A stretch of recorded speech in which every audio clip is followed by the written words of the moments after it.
Hello friends, I Ajay Kumar Jha welcome you in this COP27 podcast series on behalf of PAIRVI, Center for Community Economics and Mosam. In this episode, we will discuss what's at the COP27 table and what's our expectations from this COP. As you know, this COP is going to begin in few days at Sharm el-Sheikh in Egypt. And this COP is taking place in two significant backdrop.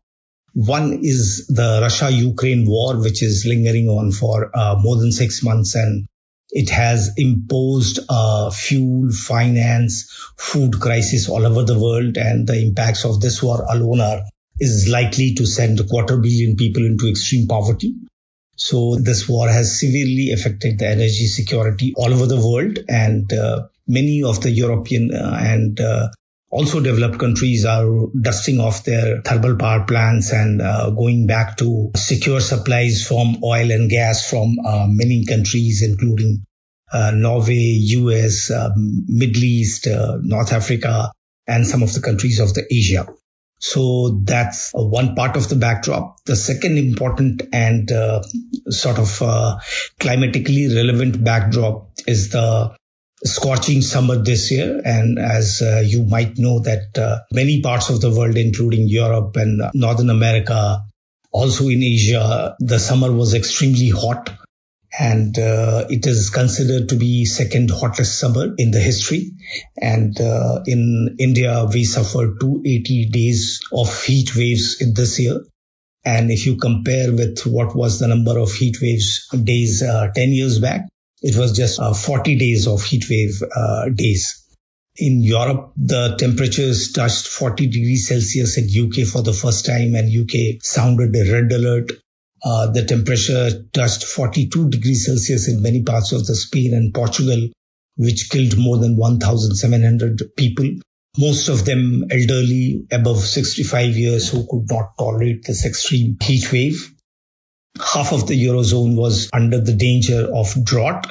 And in Northern America, too, more than 70% of the people witnessed extreme heat waves, which they have never experienced. In China also, it was a drought-like situation and heat waves. And because of drought-like situations, many of the countries could not support their thermal power plants and nuclear power plants because of scarcity of water. Not only heat waves, but also we saw extreme floods this year in Nigeria, in South Africa, and in Pakistan. And it is noticeable that in Pakistan, floods mainly in two districts, Sindh and Baluchistan, where it was the severest. Sindh received 780% more than the average rainfall, and Baluchistan received more than 500% of the average rainfall which they generally receive. So what do you do with this kind of deviation and climate extremes? As a result, more than 1,700 people have already died in the Pakistan floods.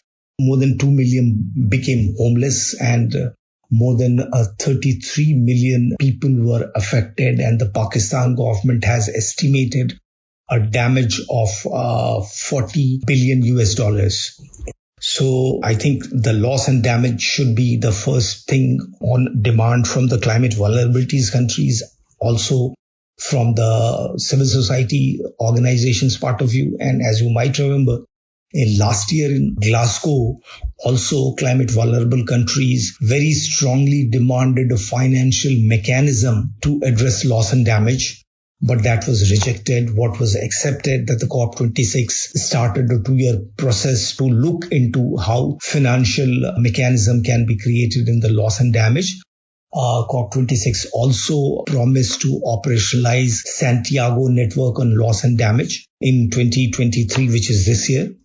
So we expect that there would be a lot of discussion on loss and damage, and Pakistan, as G77 chair, it has already shot a letter recently to the COP president, bringing loss and damage on the COP27 agenda. And it's ironical that even in the face of these climate extremes, loss and damage is not formally on the agenda of the COP27. this is also an African COP, and since there have been huge losses due to floods and also due to drought, Eastern Africa and Sahel region is witnessing 6 consecutive years of drought. And because of these reasons, we expect that African countries will also put a lot of pressure on the COP host to make loss and damage an important part of the negotiations rather than just having dialogues and going around in circles in Warsaw International Mechanism and SNLD, none of which address the financial dimensions of loss and damage. And I mean, it's extremely important if you look at the requirement of loss and damage. I mean, it is expected that even after adaptation, developing countries would need $116 to $435 billion by 2020 in terms of loss and damage.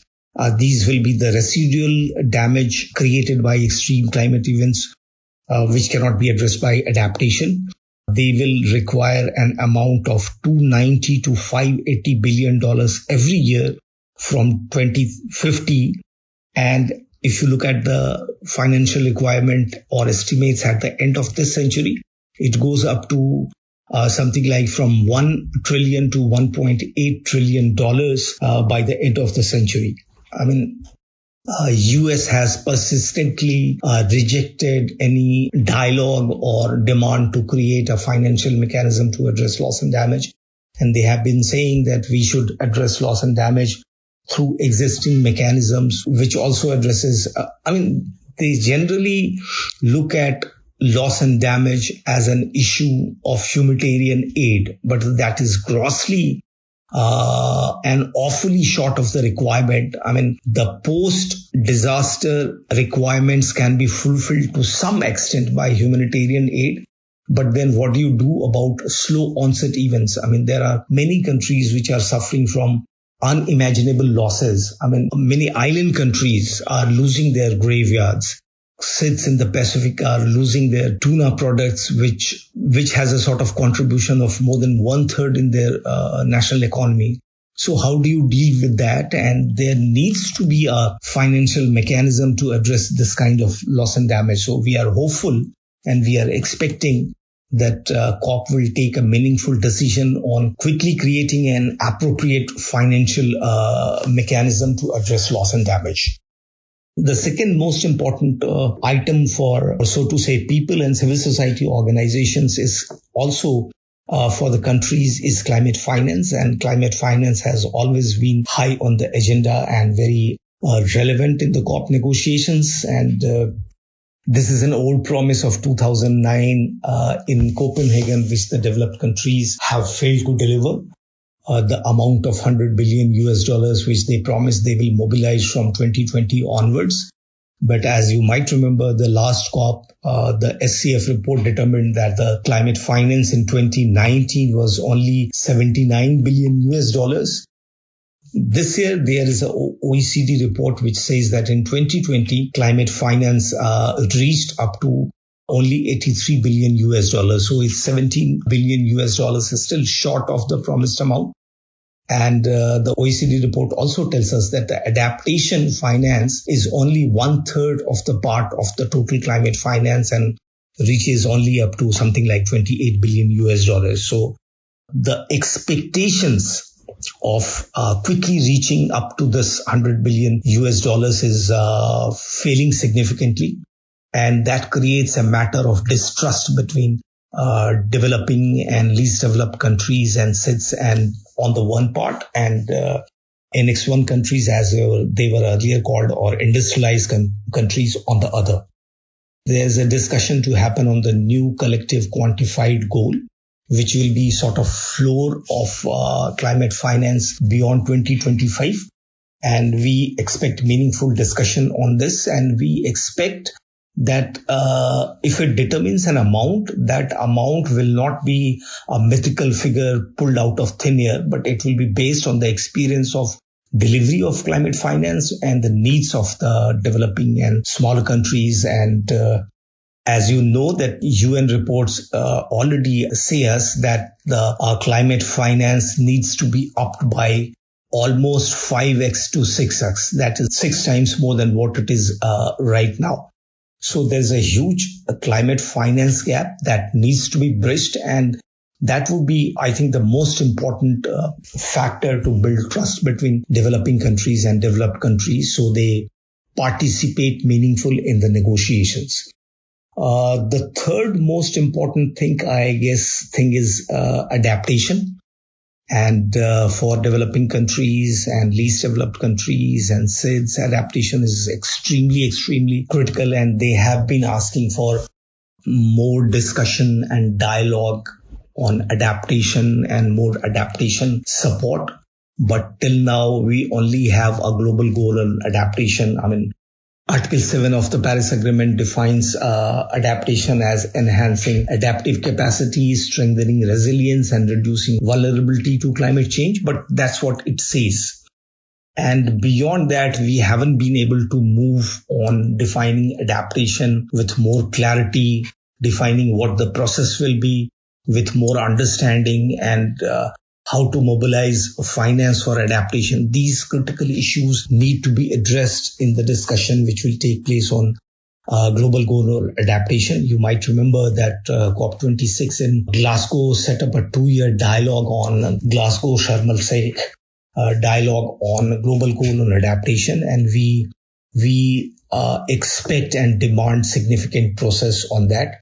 Also, equally important is adaptation finance, and you will remember that COP26 in Glasgow noted with deep regret that we are failing in climate finance, but at the same time, it also said that we'll try to double adaptation finance by 2025, trying to make it reach up to at least $40 billion by 2025. But here also there is a huge gap in finance, and if you look at the recent UNEP's adaptation gap report, which was brought out just 2 days back, it says that though 84% of the countries include adaptation in their NDCs, but most of them are still basically at the level of planning, and there is a huge financing gap in adaptation, and they estimate that developing countries would require something like $160 to $340 billion every year from 2030 onwards for adaptation, and from $315 to $565 billion every year by 2050. So we see that if you compare it with what has been promised in adaptation finance, which is $40 billion, that is hugely insignificant in the light of the adaptation finance requirement. So we definitely want COP to take note of this adaptation gap and come up with meaningful discussions and clear roadmap towards delivery of adaptation finance. So that will be high on the agenda. So besides these three issues of loss and damage, climate finance, and adaptation finance, we have seen that in this year, report after report from, say, IPCC to UNFCCC to UNEP to WMO have said that we are doing pitiably, woefully in meeting requirements of science as far as limiting the rise in temperature to 1.5 degrees is concerned. And in the light of that, last COP invited all the parties to enhance their NDCs by COP27, which is this COP. But it's very unfortunate that only 24 countries have enhanced their NDCs. And there are very few big countries. For example, Australia, Egypt, Brazil, India have enhanced their NDCs. But the rest of them are very small countries, and big countries and big economies have not responded to that call, which is very disappointing. The recent UNEP emission gap report says that even if all the conditional pledges are implemented perfectly, the rise in temperature by the end of the century will be at least 2.4 degrees Celsius, which is way above the both targets of the Paris Agreement, 1.5 degrees Celsius the Glasgow target or well below 2 degrees Celsius, which is the Paris Agreement target. They also say that at current policies, rather than reducing emissions are likely to increase by 10.6% by 2030. And I hope that all of you will remember that IPCC asks us to halve the global emissions by 2030 and reach net zero by 2050 if the 1.5 degrees goal has to be saved. And till now, we see that all the efforts have been hugely and disappointingly awful in meeting this demand.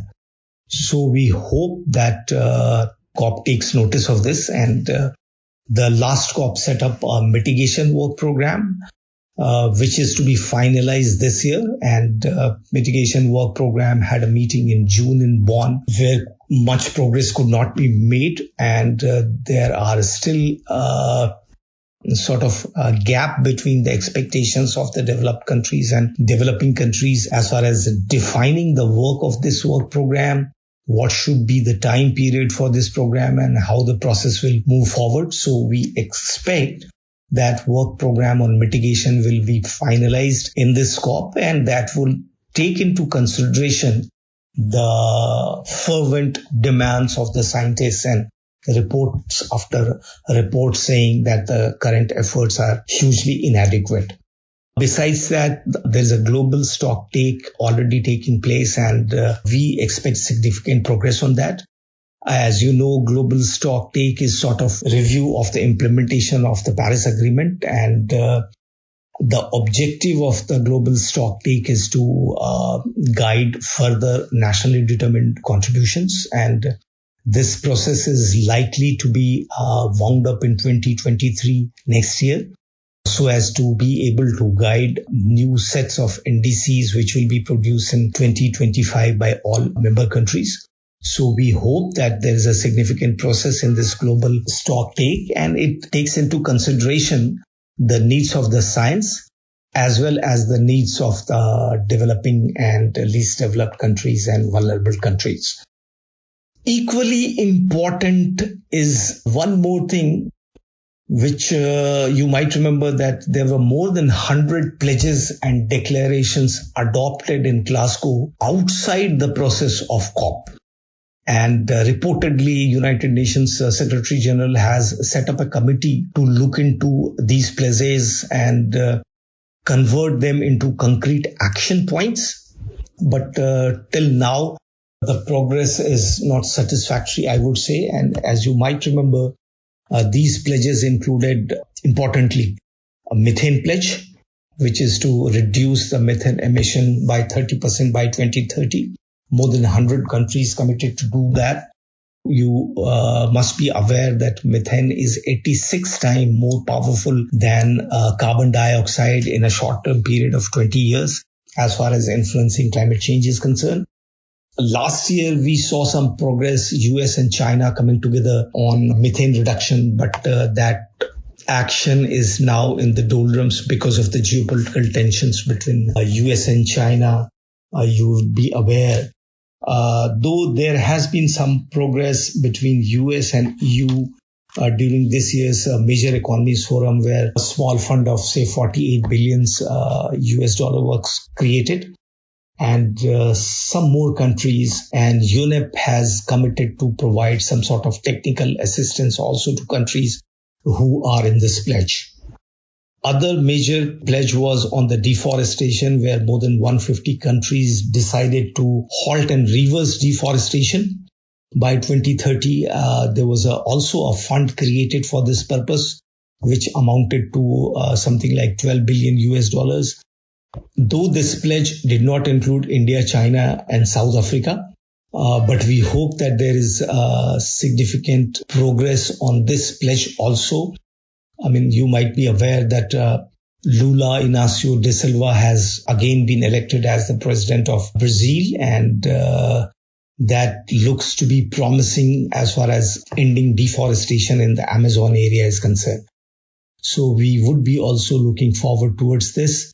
Then you might remember that many countries, at least 100 cities and corporations and countries, committed to end ICE engines, internal combustion engines, which are engines run by petrol or diesel, by 2035 to 40. Many countries also committed to end ICE trucks and buses, but we don't see much progress in this. And a recent report quotes that only 18 countries have committed to end ICE engines. During a period of 2030 to 25, 11 countries have committed to zero emission buses, and only 9 countries have committed to end ICE trucks. So we would be interested to see further progress on this pledge also. We also heard a lot about cities and regions greening themselves in the last COP, and more than 1,000 cities and regions also committed to zero emissions or net emissions in a campaign called Race to Zero.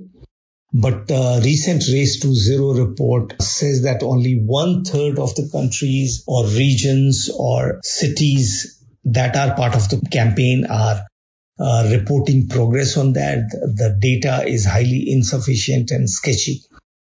So we would also expect good progress on that, and would expect that the process comes on track soon to help the overall climate ambitions of the countries. Last but not the least was a pledge to end coal domestically by 2022. And 46 countries decided to end coal domestically, which included UK, Canada, Poland, and Vietnam, Indonesia, countries like that. But as I said earlier, the progress has been marred due to energy security crisis created by Russia, Ukraine. Many of the European countries are also dusting off their old thermal power plants and extending lives of already running thermal power plants. They are also securing supplies of oil and gas from many countries, including Norway, US, Middle East, Northern Africa, and also some of the countries from Asia. So these countries have been saying that this is only a short-term process. We saw that G7 also exempted gas supplies from this pledge. So we understand that there is setback to ending coal domestically, as well as ending international support to fossil fuel projects abroad. But we expect that this will be a very short-term measure, and the countries would not linger their coal addiction. These are some of the important things that we would like to be converted into concrete commitments and actions in this COP. So I would end here and see you in the next episode. Thank you so much for listening.